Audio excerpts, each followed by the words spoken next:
السلام عليكم. اليوم باش نحكيو على اخبار المحترفين التوانسة. ما تنسيوش اللايك والابوني وخلينا نبدو.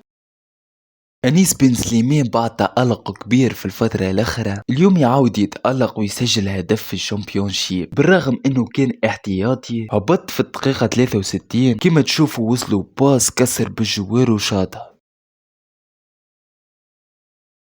أنيس بن سليمان لازم يكون متواجد في كأس العالم بسبب التألق الكبير اللي قاعد يقدم فيه في الموسم هذا. حازم المستوري سجل أول أهدافه في الدوري الروسي عن طريق بيلانتي. حازم هبط في الدقيقة 86 وتحصل على تنقيط 7.1 من سوفا سكور.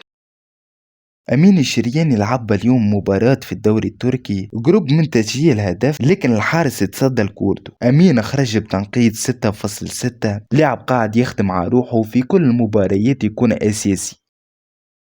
سيف الله الطايف اليوم تألق في مباراة البوندسليغا. ساهم في الهدف الأول متاع فريقه وعمل 4 مراوغات منهم زوز ناجحين وخرج بتنقيط 7 من سوفا سكور.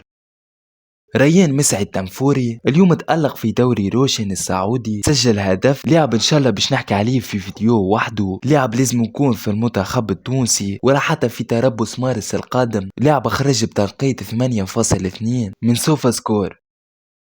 هيثم حسن اليوم لعب ضد أتلتيكو مدريد. قدم مباراة جيدة عمل 5 مراوغات نجح في زوز وخرج بتنقيط 6.9. وهكا نكون وصلنا لآخر المقطع. ما تنسيوش اللايك والابونيه وهذوما زوز فيديوهات نجموا تفرجوا عليهم ويلا باي تشاو.